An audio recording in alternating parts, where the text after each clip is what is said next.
नमस्कार। तो आज 4 जून है और आज की 3-4 बड़ी खबरें जो ईरान अमेरिका से निकलकर सामने आ रही है, बात आज उसी पर होगी। तो ईरान ने धमकी दी है कि बेरूत पर कोई भी हमला इलाके में फिर से युद्ध को शुरू कर सकता है और ईरान ने एक बार फिर से चेताया है। ईरान के विदेश मंत्री ने कहा कि तेहरान ने साफ कर दिया कि लेबनान की राजधानी पर किसी भी हमले की स्थिति में वो चुप नहीं बैठेगा। ईरानी विदेश मंत्री का बयान ऐसे समय में आया है जब इजरायली सेना बेरूत पर हमले के लिए आगे बढ़ रही थी, जिसे डोनाल्ड ट्रंप और नेतन्याहू के बीच बातचीत के बाद रोक दिया गया। लेबनान के अल मायादीन टीवी से बात करते हुए आरक्षी ने बताया कि इजरायल ने जब बेरूत पर हमला करने की धमकी के बाद ईरान ने निर्णायक रुख अपनाया था। उन्होंने कहा कि तेहरान ने संभावित जवाबी हमले के लिए अपनी सेनाओं को पूरी तरह अलर्ट पर रखा हुआ था। ईरान ने जोर देकर कहा है कि पश्चिम एशिया में युद्ध को खत्म करने के लिए कोई भी समझौता तभी संभव है जब उसमें सभी मोर्चों पर लड़ाई खत्म हो। इसमें लेबनान भी शामिल बताया जा रहा है। अब दूसरी बड़ी खबर आपको बताते हैं। ईरानी विदेश मंत्री की धमकी ऐसे समय में आई है जब अमेरिका और ईरान में बार बार एक दूसरे पर हमले हो रहे हैं और इसमें लोगों की जान जा रही है। कुवैत के अंतर्राष्ट्रीय हवाई अड्डे पर हुए ड्रोन हमले में एक भारतीय नागरिक की मौत की भी अब पुष्टि हो गई है और 63 लोग इसमें घायल हुए हैं। इस हमले का डरावना वीडियो भी अब कुवैत ने जारी कर दिया है और कमाल की बात देखिए ये कि अमेरिका और ईरान दोनों एक दूसरे पर आरोप लगा रहे हैं कि उनके हथियारों ने यह तबाही मचाई है। इस घटना ने पूरे क्षेत्र में हालात को बेहद खतरनाक और बदतर बना दिया है। लगातार अब गहरा तनाव इसे लेकर बनता चला जा रहा है। अमेरिका की सेंट्रल कमांड यानी सेंटकॉम के मुताबिक ईरान के दावों को पूरी तरह से खारिज किया है और कहा है कि कुवैत हवाई अड्डे पर हुई तबाही के लिए ईरान जिम्मेदार है। सेंटकॉम ने कहा कि ईरान का यह दावा कि धमाका अमेरिकी मिसाइल इंटरसेप्टर की वजह से हुआ पूरी तरह से गलत है। सेंटकॉम ने बयान जारी कर कहा कि ईरान का दावा झूठा है। उसने कुवैत एयरपोर्ट पर हमला नहीं किया और नुकसान अमेरिकी मिसाइल इंटरसेप्टर से हुआ है।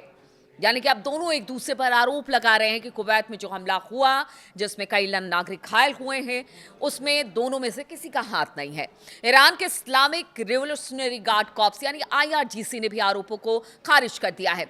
आईआरजीसी की माने तो उन्होंने कहा कि उसने हवाई अड्डे के नागरिक टर्मिनल को निशाना नहीं बनाया। ईरान के तस्नीम न्यूज एजेंसी के अनुसार आईआरजीसी ने कहा कि उनकी जांच में यह पाया गया कि उन्होंने हवाई अड्डे पर हमला नहीं किया बल्कि अमेरिकी पैट्रियट एयर डिफेंस मिसाइलें लक्ष्य को रोकने में असफल होकर टर्मिनल से टकराई और फिर इससे जो नुकसान हुआ वो सबने देखा। क्योंकि जो वीडियो सामने आया है, कुवैत ने जो वीडियो जारी किया है उसमें एक बड़ा धमाका होता हुआ दिखाई दे रहा है और ईरान का कहना है कि ये अमेरिका की वजह से हुआ है। अब आपको बता दें कि इस हमले से हवाई अड्डों को भारी नुकसान हुआ है, उसे कुछ समय के लिए बंद करना पड़ा है। कुवैती अधिकारियों ने पुष्टि की है कि इस हमले में एक भारतीय नागरिक की मौत हुई है और 63 लोग घायल हुए हैं। यह हमला स्थानीय परिवहन व्यवस्था के लिए भी एक बड़ा झटका है। यानी जो आने जाने की दिक्कत जो होगी वो अलग, क्योंकि इसे थोड़े दिन के लिए बंद किया गया रिपेयर के लिए।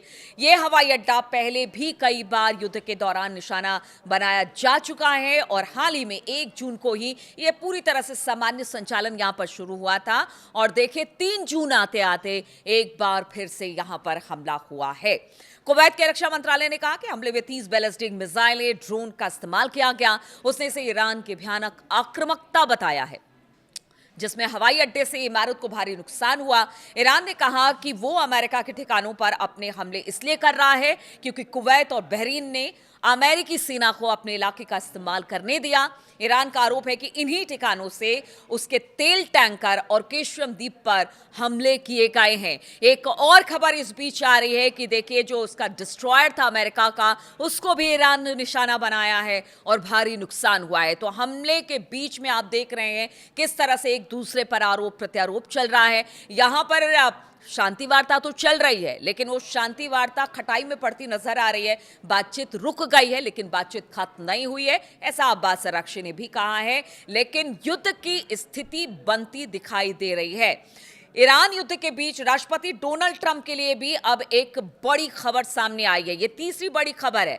यहां पर अगर डोनाल्ड ट्रंप की बात की जाए तो उन्हें बड़ा राजनीतिक झटका लगा है। संसद के अंदर यानी कि अमेरिकी संसद के अंदर उनकी ही पार्टी के लोग अब बागी हो गए हैं। अमेरिका की प्रतिनिधि सभा हाउस ऑफ रिप्रेजेंटेटिव ने प्रस्ताव पास किया है जो अमेरिकी सैनिकों को ईरान युद्ध से वापस बुलाने की बात करता है।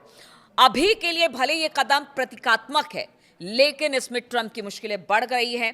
ट्रंप की अपनी पार्टी यानी कि रिपब्लिकन पार्टी के कुछ सांसद भी विपक्षी डेमोक्रेट्स के साथ नजर आए हैं।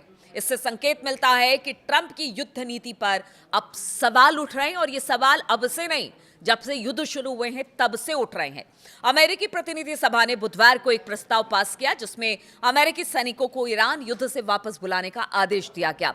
ट्रंप की रिपब्लिकन पार्टी के जो 4 सांसद थे वो डेमोक्रेट्स के साथ मिलकर इस प्रस्ताव का समर्थन किया।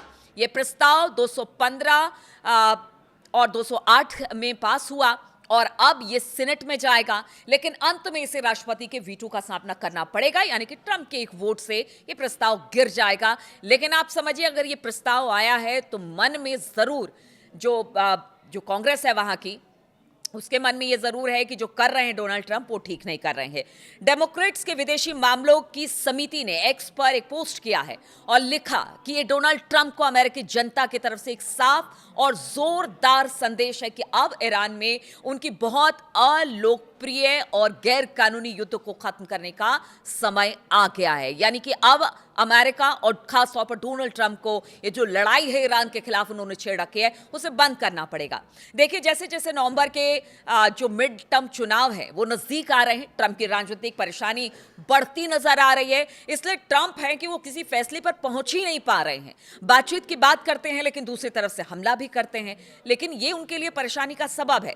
किसी भी अमेरिकी सरकार को जंग शुरू करने के 60 दिन के भीतर भीतर संसद की मंजूरी लेनी होती है, लेकिन ट्रंप की बात की जाए तो ट्रंप सरकार यही काम नहीं कर रही है। उनका कहना है कि ईरान के खिलाफ युद्ध तो पहले खत्म हो चुका है, जबकि सच्चाई यह है कि दोनों पक्षों के बीच अभी भी हमले हो रहे हैं और शांति वार्ता में कोई बड़ी प्रगति दिखाई नहीं दे रही है। यानी जस की तस स्थिति बनी हुई है, बातचीत आगे नहीं बढ़ रही है। लेकिन अमेरिका है कि कह रहा है कि युद्ध खत्म हो गया। युद्ध कैसे खत्म हो गया? रोजाना हमले हो रहे हैं, अमेरिका के डिस्ट्रॉयर को निशाना बनाया गया है, इधर उसके बेसिस को निशाना बनाया जाता है, उधर अमेरिका कहता है कि उनकी तरफ ईरान का जहाज आ रहा था, वो हमले कर रहे हैं। तो इसको क्या माना जाए?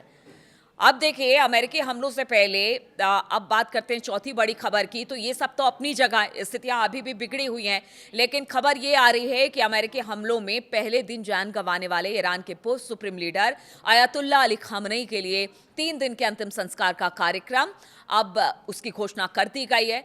देखिए, 3 महीना गुजर गया है और अयातुल्ला अली खामनेई साहब के जनाजे को लेकर अब जो बड़ी खबर आ रही है, ईरानी सरकारी मीडिया के अनुसार जनाजे में करीब 2 करोड़ लोगों के शामिल होने की उम्मीद है। और इतना वक्त क्यों लगा वो भी आपको बताते हैं। तो ईरान के सरकारी ब्रॉडकास्टर IRIB के अनुसार तेहरान के सांस्कृतिक और सामाजिक मामलों के उप महापौर मोहम्मद अमीन तवाकोली जाहिद ने कहा कि शहीद इमाम के विदाई समारोह, अंतिम संस्कार और दफन की तैयारियां अंतिम चरण में हैं और इसके तहत तेहरान, कौम और मशहद में 3 दिनों तक सार्वजनिक कार्यक्रम और जुलूस निकाले जाएंगे। उन्होंने ये साफ नहीं किया है कि अंतिम संस्कार किस खास तारीख को होगा, लेकिन उनका कहना है कि इस्लामिक कैलेंडर के पहले महीने यानी कि मुहर्रम की शुरुआत में हो सकता है। तवाकोली जाहिद ने कहा कि तेहरान में अंतिम संस्कार का कार्यक्रम कम से कम 24 घंटे तक चलेगा। उन्होंने बताया कि राजधानी में करीब 2 करोड़ लोगों के शामिल होने की तैयारी की जा रही है। अंतिम कार्यक्रम का स्थान अभी तक तय नहीं किया जा रहा है और इसके लिए तेहरान का मुसल्ला यानी कि ग्रैंड प्रेयर्स हॉल और इस्लामी गणराज्य ईरान के संस्थापक इमाम खुमैनी का मकबरा 2 संभावित स्थान हैं जहां पर उन्हें जमींदोज किया जा सकता है। लेकिन जो बड़ी खबरें यही हैं कि हमले लगातार हो रहे हैं, स्थिति अब भी बद से बदतर है। अब देखना होगा कि जब अली खामनेई साहब को उनको सुपुर्दे खाक किया जाता है तो उस वक्त किस तरह का इमोशन देखने को ईरान में मिलता है, क्योंकि ईरान की जनता लगातार सरकार के साथ साथ है या फिर कह लीजिए कि आईआरजीसी के साथ है, और वो सड़कों पर मतलब समय समय पर उतरती रही है और सपोर्ट करती रही है कि ये लड़ाई आगे भी जारी रहेगी जब तक अमेरिका पीछे नहीं हटता है। तो अब इंतजार उस वक्त का, उस लम्हे का भी होगा जब अली खामनेई साहब को सुपुर्द खाक किया जाएगा, और साथ ही साथ जिस तरह के हमले हो रहे हैं, कहीं ये छोटे छोटे हमले किसी बड़े युद्ध में फिर से तब्दील ना हो जाए, और इधर ट्रंप की मुश्किलें हैं कि कम होने का नाम नहीं ले रही है। इन तमाम खबरों पर मेरी नजर बनी रहेगी। बहुत बहुत शुक्रिया आप सभी का मेरे साथ इस वीडियो में शामिल होने के लिए।